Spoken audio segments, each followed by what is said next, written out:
Welcome back. We have the Giants-Eagles week number 14 preview. I usually do these videos on Friday, but for some reason, I'm just sitting here Thursday kind of bored. I'm like, you know what? I might as well just do it now. Like, why not? I know it's kind of worse with the injury report, and we're not sure about guys missing practice on Friday, but we'll find out eventually. Anyway, we have the 11-1 Eagles. They're coming off 3 straight wins. Of course, they won their first 8 games this year. 9 games, actually. Sorry. They will visit the 7-4-1 New York Giants. I can't say losers of 3 straight because of the tie, but non-winners of their past 3 games, the Giants. The Eagles are favored by 6.5, 7 points, depending on where you look. The over-under is 45.5. So yeah, not going to be the easiest game for the Giants, especially with the injuries and Philly just being a much better roster overall. And I kind of want to start this video by not kissing Philly's ass, but just like really admiring what they've done the past couple years. I remember week 17, 2020, very vividly how the Eagles were playing Washington. The Giants needed a Washington loss to get into the playoffs, and the Eagles visibly tanked that game. And about 95% of Giants fans were livid, and you had players and even Joe Judge come out and talk about it. And I was part of the 5% that was like, I completely get why they did this. And I definitely got into it on Twitter with some people that are Giants fans about what we just saw. And I'm like, guys, yeah, it might hurt the players for a couple weeks. It might hurt the fans for a couple weeks. But the big picture of what the Eagles did by losing this game, dropping from 4-10-1 to 4-11-1, who gives a damn, and getting yourself a better draft pick. They were able to go from pick number 9 to pick number 6. They traded back with Miami. They were able to trade up and get Devontae Smith, who the Giants wanted, by the way. They got an extra first-round pick the next year. They had a bunch of first-round picks last year. They made that trade with the Saints. I mean, Howie Roseman did have a rough stretch for a bit, a few years ago, but the last couple of years, that man has just been going crazy. He's been the best GM in football since that time.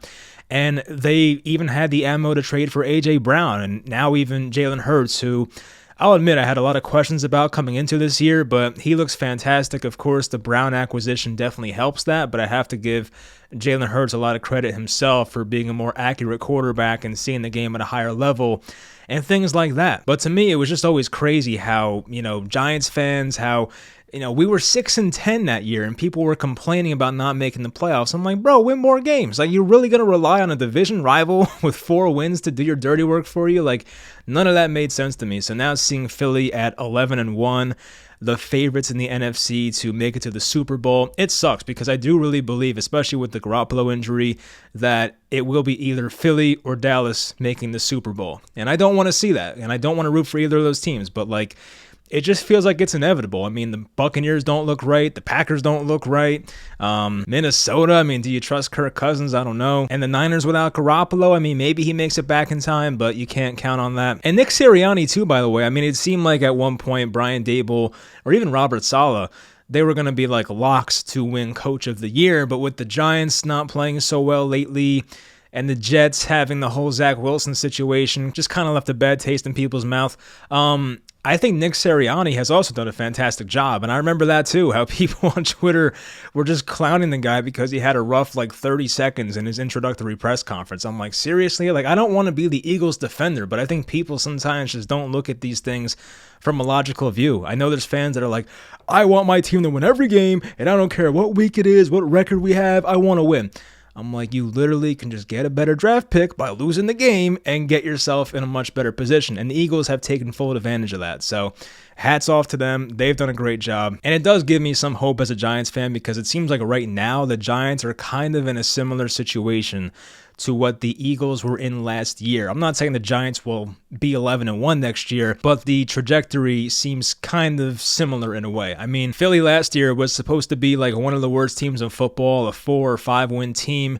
They ended up making the playoffs. Yeah, they got destroyed by Tampa Bay in Tampa in the wild card round, but they still made the playoffs, which the Giants, they can do this year, especially if they beat Washington in a couple weeks.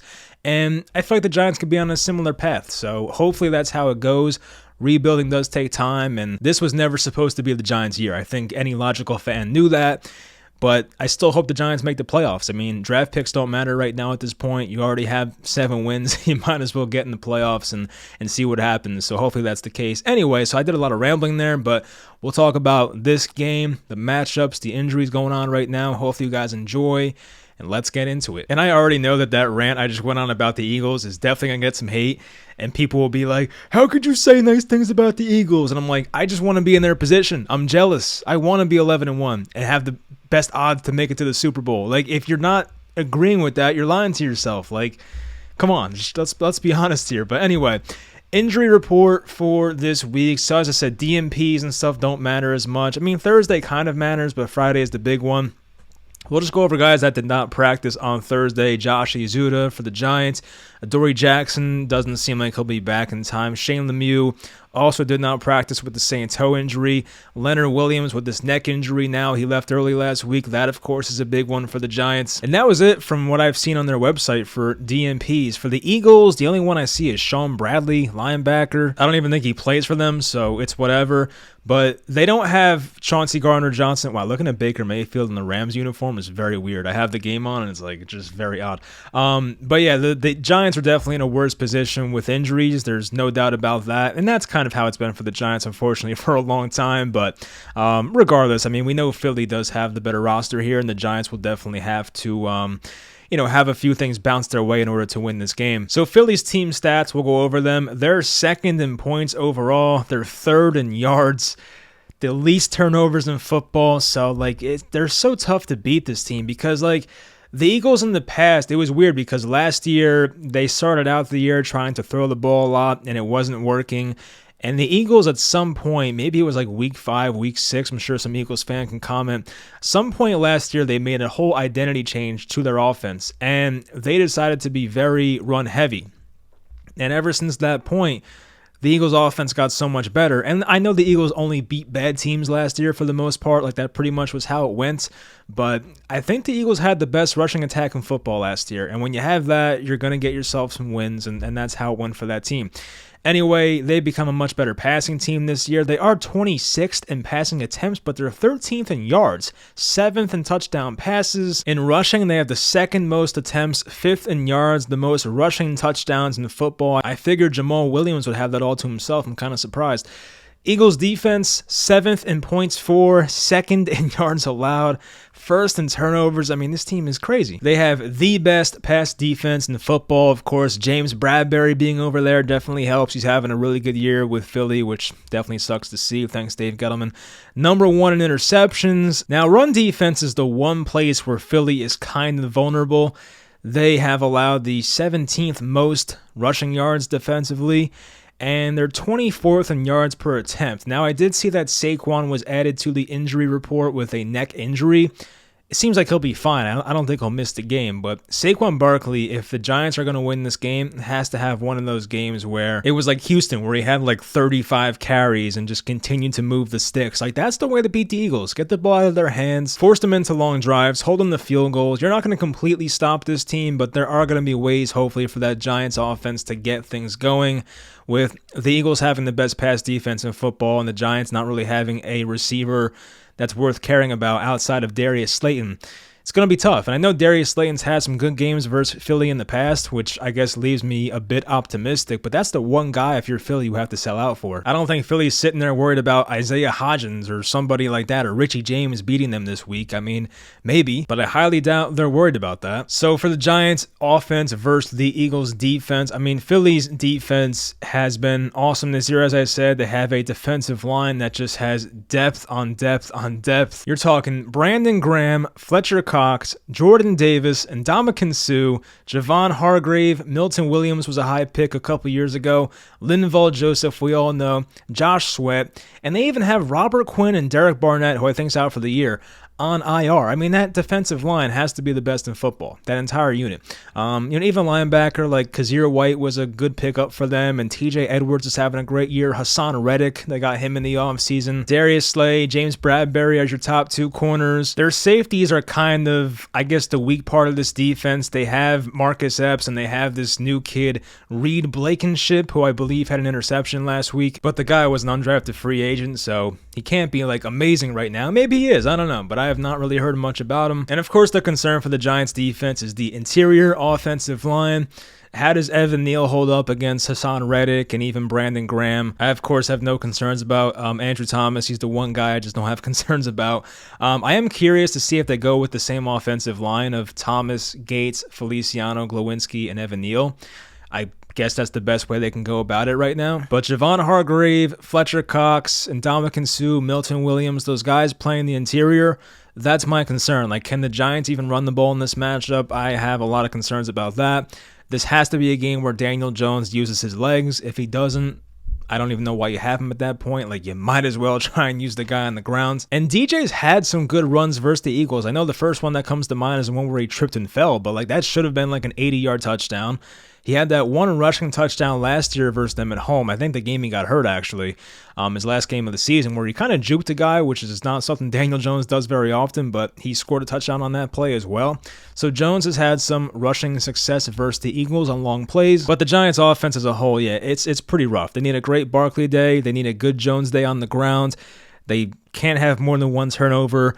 Daniel Bellinger has to get involved, and I'm sure one of their receivers will have to step up and have at least like 50 receiving yards. I'm not asking for a lot here, but, you know, Darius Slayton's going to see the most coverage.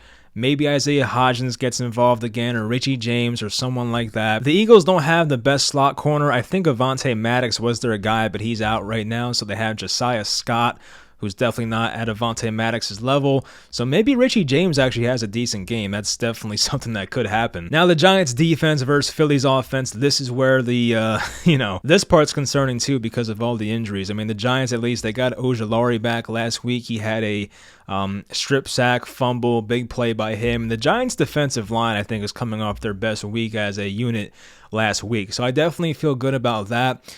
But Philly can beat you in every way possible, whether it's the run or the pass. They are not a one-dimensional team, that's for sure. So they can beat you in every way possible. They can beat you in low-scoring games. They can beat you in high-scoring games. And the Giants, they don't play in high-scoring games. So we'll probably see Fabian Moreau versus A.J. Brown. We'll have Nick McCloud on Devontae Smith. I did actually hear, I think, on one of the fantasy football podcasts I listened to that Quez Watkins might not play this week. I don't know why he's not on the injury report. But Quez Watkins, if he's out and the Eagles might be down to their wide receiver 4, that's definitely good news. So, having Devontae Smith and A.J. Brown is pretty much all you need. And they are without Dallas Goedert as well. He's out with the injury, but they have Jack Stoll playing tight end, playing decent for them. The Eagles' offensive line, definitely one of the best in football, arguably the best in football. So the Giants will definitely not have an easy day trying to get to the quarterback or even like shedding blocks in the run game. The Giants linebackers have been awful this year. I mean, I don't think you can find a worse linebacking group than the Giants this year. You have Tay Crowder tweeting just about every day about how he should be on the field and posting videos of himself making plays, and I'm like, oh my God, like I just can't take it. Anyway, Micah McFadden, you have Jalen Smith, you have Tay Crowder. I don't trust any of those guys versus an Eagles team that can beat you with play action. They can run all over you. That's definitely concerning for me. But hopefully the Giants do have, some turnovers in this game and they find a way to win this turnover battle and win the time of possession, because that will be big in a game like this. That's definitely for sure. You have Jalen Hurts this year. Look, I still would not put Jalen Hurts in the top 5 quarterback conversation. I know, especially with Giants fans, there's a lot of arguments about how much of it is the situation, how much of it is the quarterback. I think Jalen Hurts, and let's say everything's neutral, he's close to a top 10 quarterback.